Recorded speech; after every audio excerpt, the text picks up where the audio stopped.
여러분 안녕하십니까? 인물포커스의 최소호입니다. 요즘 과학기술은 새로운 국부 창출, 즉 국가 경쟁력과 직결된다고 합니다. 그만큼 우리의 미래, 나라의 미래가 과학기술에 달려있다고 해도 과언이 아닌데요. 박근혜 정부도 창조과학을 통한 창조경제 실현을 강조하고 있습니다. 이를 위해서는 과학자들의 인식 전환, 과학인재들의 양성이 반드시 수반되어야 할 것입니다. 인물포커스 오늘은 우리나라 이공계 대학을 대표하고 있는 포스텍 포항공과대학교 김용민 총장을 초대해서 과학교육의 중요성, 과학 강국을 위한 과제들에 대해서 이야기 나눠보겠습니다.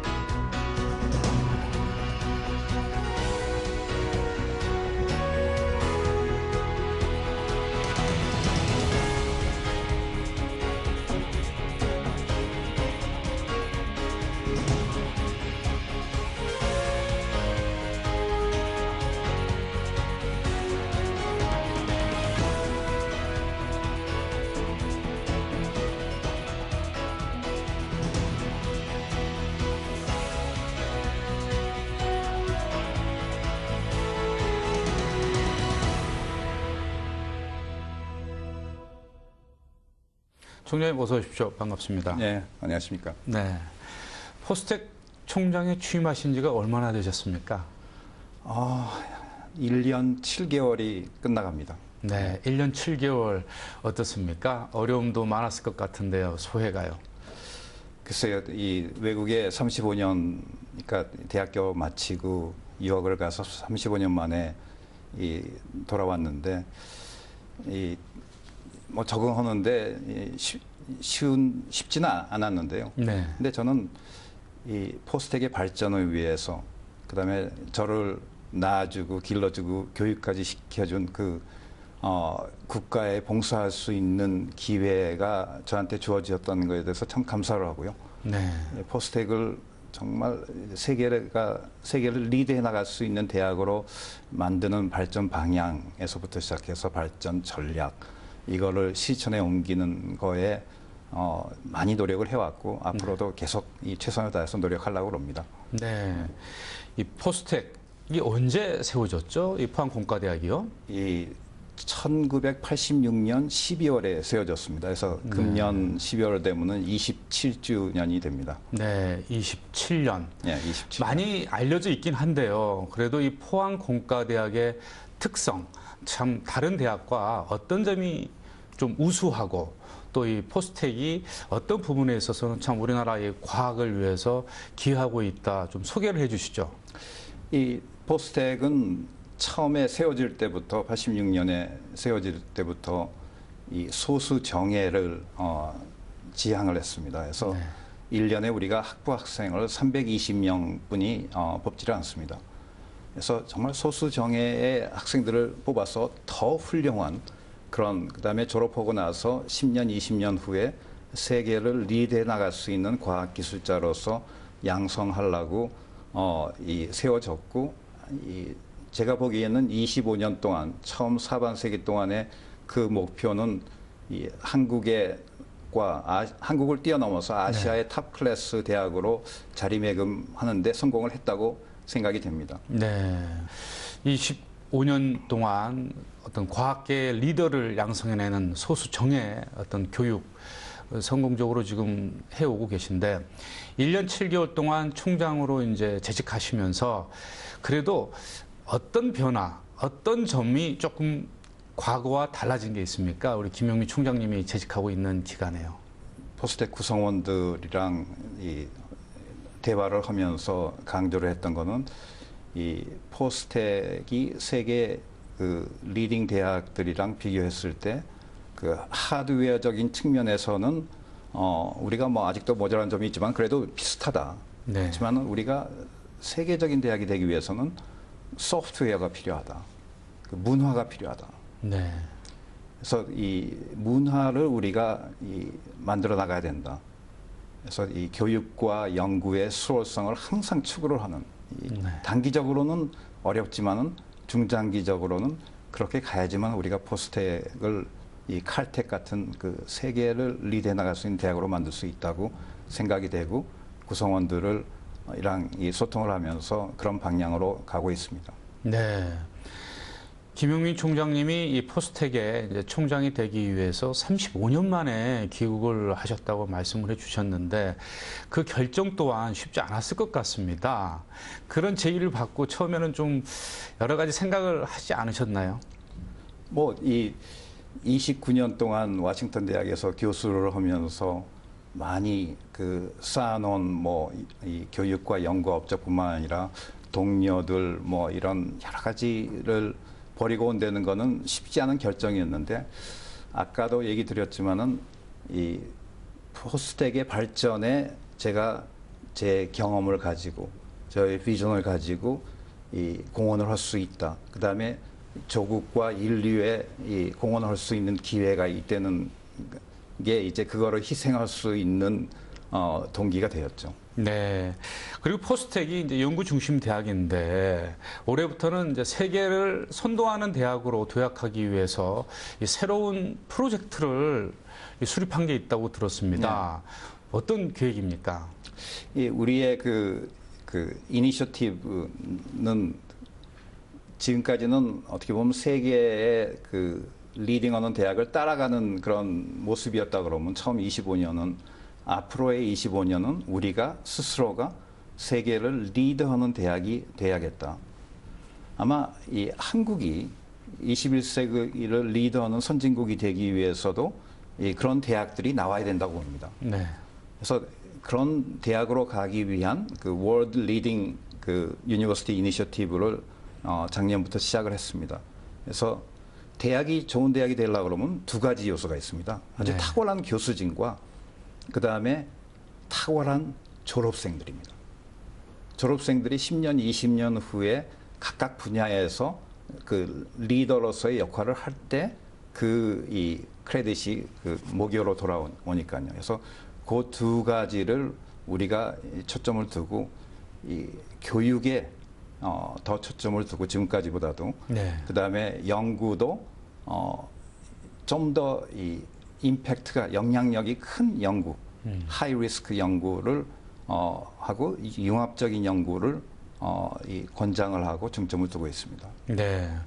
또 해외 석학들을 좀 유치하는 것도 중요하지 않습니까? 그렇죠. 이 네. 해외 석학을 유치를 했을 때 그 영향력은 금방 나타나고요. 근데 이 정말 좋은 대학은 제가 느끼기에는 이 그 젊은 교수님들을 우리가 데리고 와서 뽑아서 네. 10년 후에 그 사람들을 세계적인 리더로 만들고 네. 20년 후에 스타로 만드는 게 좋은 대학이라고 봅니다. 그래서 네. 이 단기적으로는 이 해외 석학들을 유치를 해서 그런 자극도 주고 그런 그 리드를 해나갈 수 있는 그런 그 석학들이 필요하지만은 중장기적으로 봤을 때는 스스로 그런 리더들을 그다음에 스타들을 배출해 나가는 대학들이 좋은 대학이라고 생각이 됩니다. 네. 이 월드 리딩, 세계를 선도하는 이제 대학교로 이 발돋움하기 위한 계획에 대해서 말씀해 주셨는데 이러한 계획과 관련된 많은 과제들을 이 학과가 주체가 돼서 이 추진을 한다고 들었습니다. 네. 이 포스텍은 특히 왜 그런 식으로 이 추진을 하는 것이 좋다고 보셨나요? 제가 이 경험한 바로는 좋은 아이디어들은 정말 획기적인 아이디어들은 학과에서 교수님들이 이렇게 머리를 맞대고 고민을 하고 디베이트를 해서 나왔을 때가 제일 좋은 아이디어가 나온다고 봅니다. 네. 물론 이 본부에서 가끔 가다 탑다운으로 이렇게 이 사업 같은 거를 할 수도 있지만은 더 많은 이 아이디어들이 이 바텀업으로 학과에서 네. 이렇게 논의가 되고 에서 올라왔을 때 본부는 그거를 좀 도와주고 매칭을 해주는 게 본부의 역할이라고 저는 생각을 합니다. 네.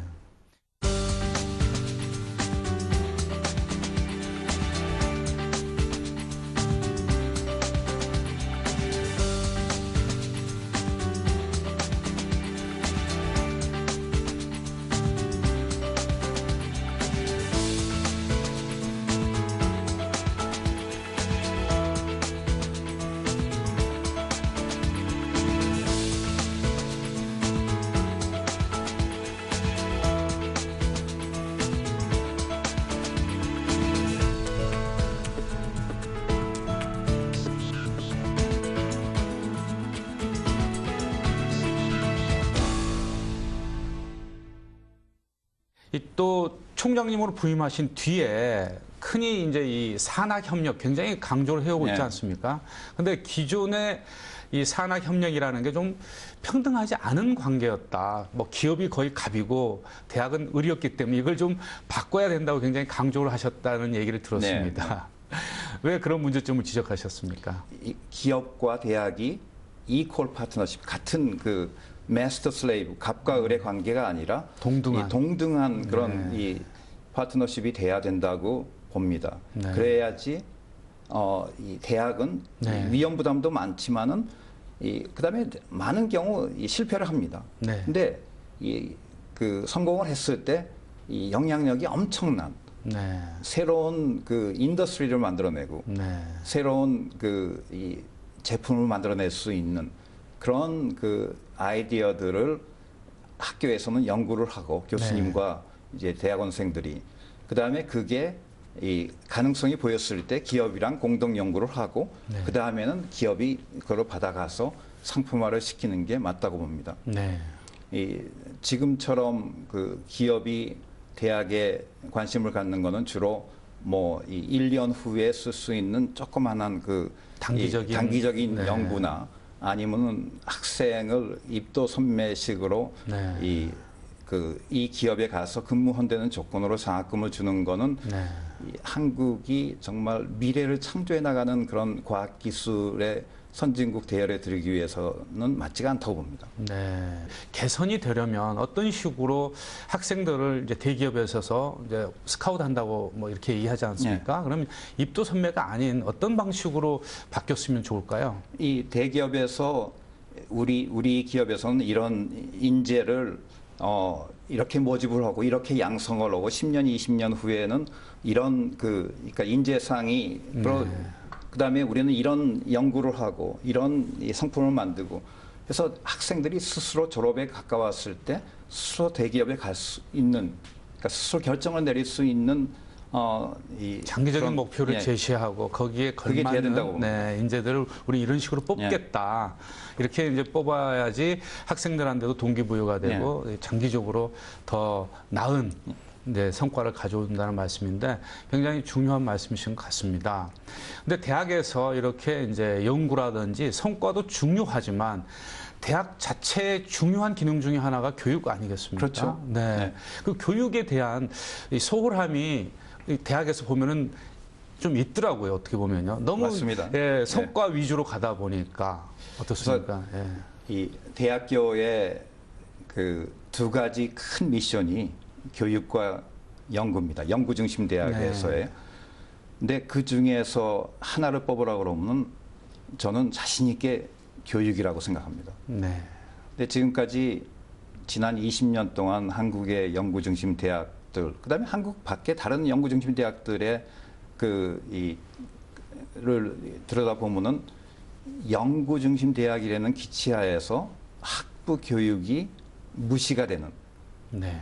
학부 교육이 경시가 되는 이 경향들이 굉장히 많았습니다. 네. 그래서 정말 세계적인 대학이 되기 위해서는 이 연구와 교육이 균형이 있어야 되고 연구 중심 대학이라는 거는 연구가 교육에 스며들어야 되고 연구가 교육을 도와줘야 되는 게 연구 중심 대학입니다. 네. 그래서 포스텍 같은 대학에서는 1년에 이 입학생이 320명, 교수님이 약 300명이니까 교수님이 1인당 학생 1명만 이 연구 지도를 하면서 학생들한테 동기부여를 해주고 그다음에 영감을 넣어주었을 때 학생들이 스스로 이 과목은 이렇게 해서 내가 더 잘 배워야겠구나. 그런 동기부여가 돼서 열정을 가지고 공부할 수 있는 학생들을 배출을 했을 때 정말 이 10년, 20년 후에 과학기술계의 리더가 된다고 봅니다. 네.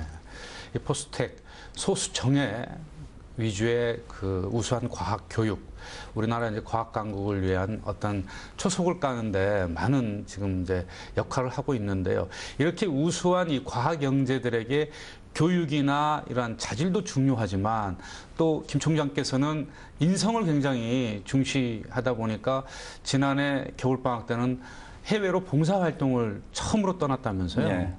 어디로 갔습니까? 예, 이티오피아의 이 아디스아바바 수도에서 한 100km 떨어진 이 조그만 도시에 촌이죠. 마을에 네. 29명의 학생들을 3주 동안 봉사를 보냈습니다. 그래서 저도 이제 잠깐 며칠 동안 갔다 왔는데, 그래서 학생들이랑 시간을 쓰면서 그다음에 얘기하면서 들어보면은 학생들이 처음에 생각했던 거는 내가 가서 좀 봉사를 하고 와야겠다. 네. 그렇게 얘기를 하고 떠났지만은 거기 가서 들어보면은 내가 준 것보다도 더 많이 받았다. 네. 그래서 완전히 그 인생의 그 인생관이 바뀌어지고 가치관이 바뀌어지고 내가 지금까지 너무 감사 없이 살았고 너무 내 중심적으로 살았구나. 남을 배려를 하고 할 줄 알고 남을 품을 줄 알고 감사하는 마음이 생겼다. 그런 얘기를 많이 들었습니다. 네. 그래서 저는 그런 그 젊은이들이 많이 나왔을 때 이 대한민국이 정말 그 인류 국가 선진국이 되리라고 봅니다. 네, 앞으로 이 포스텍 학생들의 봉사활동은 더욱 확대가 되겠네요. 예. 네. 이렇게 이제 인성교육도 중요하다는 말씀해 주셨고요. 대학에서 특히 윤리와 도덕을 강조를 하신다고 들었습니다. 네. 어떤 이유에서 김 총장께서는 또 이 윤리와 도덕이 참 중요하다고 보셨는지요? 이 대학은 교육기관입니다. 네. 고등교육기관이고 우리가 학부 학생들과 대학원 학생들을 교육을 시키고 트레이닝을 시키는 곳입니다. 그래서 그 학생들한테 바른 그 윤리관, 도덕관, 그다음에 그 인성을 가르치기 위해서는 학교 안에 그런 이 윤리적으로 모든 행정과 교육과 연구에서 윤리적으로 도덕적으로 진행이 돼야 된다고 봅니다. 왜냐 학생들은 옆에서 보고 배우거든요. 포스텍도 지금 세계를 선도하는 대학으로 지금 발돋움하기 위해서 노력하고 있는데 세계적인 연구 중심 대학과 어떤 차이점이 있습니까? 아직도 조금은 이제 세계적인 반열에 오르기 위해서는 어떤 점이 필요하다고 보십니까? 교수님 개인으로 보면은 그렇게 큰 차이점은 없다고 봐요. 네. 근데 이 전체적으로 봤을 때는 이 차이점이 나는데 그 이유가 뭘까 이렇게 곰곰이 생각해 보면은 그 협업의 문화가 약하다. 교수님 개인들은 다 잘 하시는데 네. 협업을 하면은 시너지가 생겨서 더 잘할 수가 있는데 네. 그다음에 새로운 그 프론티어를 분야를 만들어서 거기에서 리더가 되고 파이니어가 될 수가 있는데 네. 너무 그 협업이 어렵다. 그 네. 협업의 문화가 잘 안 돼 있다. 그런 거를 많이 느낍니다. 그래서 네. 제가 이 총장으로 부임하고 나서는 우리가 그 융합 연구를 해야 된다. 네. 협업을 해야 된다. 어렵지만도 참 어렵거든요. 처음에는. 네. 그래야지 우리가 그 중요하고 어려운 문제를 풀 수 있는 그 해법을 만들어낼 수가 있다. 네. 네, 그리고 앞서 제가 잠깐 언급했지만 이제 새로운 이 박근혜 정부가 출범을 했습니다. 그래서 이 창조 과학을 통한 창조 경제 실현을 하겠다 강조를 하고 있습니다. 그래서 가장 그 어떤 핵심 부처 미래창조과학부 어렵게 네. 정말 어렵게 이제 구성이 돼서 발족을 했습니다. 미래창조과학부에 거는 기대 우리 총장님께서는 어떻게 하고 계십니까? 저는 그 과학 기술만이 진정한 새로운 가치를 만들어낼 대부분의 새로운 가치를 만들어낼 수가 있거든요. 그래서 대한민국이 21세기에 정말 세계를 리더하는 선진국이 되기 위해서는 이 과학 기술이 지금까지는 이 따라가는 과학 기술 빨리 따라가고 아주 효율적으로 생산해내는 과학 기술에서 정말 이 다른 나라를 리드할 수 있는 과학 기술로 바뀌어야 된다고 봅니다. 그래서 그 미래창조과학부에 거는 이 기대가 큽니다. 방향은 저는 전적으로 공감을 하고요. 네. 근데 이 과학기술계가 이 정부에 바라는 그런 그 기대도 많지만은 네. 이 과학기술계도 같이 바뀌고 정부의 그 정책적이나 뭐 이런 변화와 과학기술계의 변화가 같이 이렇게 만났을 때 정말 진정한 그 변화, 진정한 이 미래 창조가 이루어질 수 있다고 봅니다. 네. 이 젊은이들 총장님한테 하고 싶은 말씀이 있으시거나 또 총장님 개인의 어떤 포부라고 할까요? 어떤 기대 하시는 게 있으면은 말씀해 주시죠. 저는 이 고등학생들, 대학생들을 만나서 자주 이제 그 강연을 하는데요. 그 학생들한테 이렇게 얘기합니다. 높은 꿈을 꿔라. 그다음에 10년, 20년, 30년 동안 정말 실패는 꼭 온다. 네. 실패를 피하려고 하지 말고 실패를 당당하게 받아들이고 실패해서 배워나가면서 그 높은 꿈을 향해서 열정을 가지고 10년, 20년, 30년 일해봐라. 그러면 꿈은 이루어진다. 그래서 그런 높은 꿈을 가지고 그 계획을 세우고 원 스텝 한 걸음 한 걸음 실천해 나가는 그런 젊은이들이 많아졌을 때 대한민국이 진정한 발전이 있으리라고 보고 저는 그렇게 되리라고 믿습니다. 저는 굉장히 좀 낙관적인데요. 한국의 미래에 대해서. 그다음에 저희 포부는 25년 후에 이 포스텍이 정말 칼텍같이 세계를 리더하는 대학이 돼서 정말 창의적인 연구를 하고 그 연구에서 나오는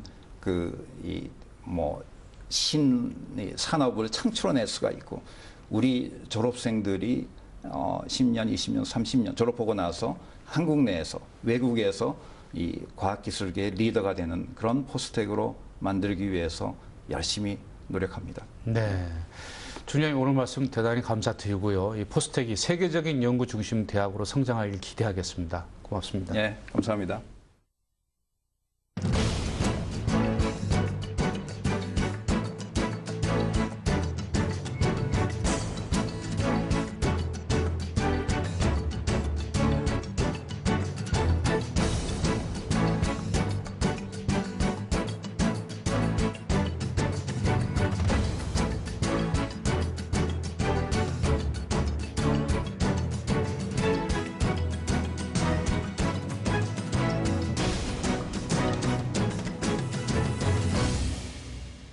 이공계 기피 현상은 우리 사회의 심각한 고민거리입니다. 이 문제 해결을 위해서는 꿈 많은 청소년들이나 이공계 대학생들에게 무엇보다 희망을 심어주는 것이 중요합니다.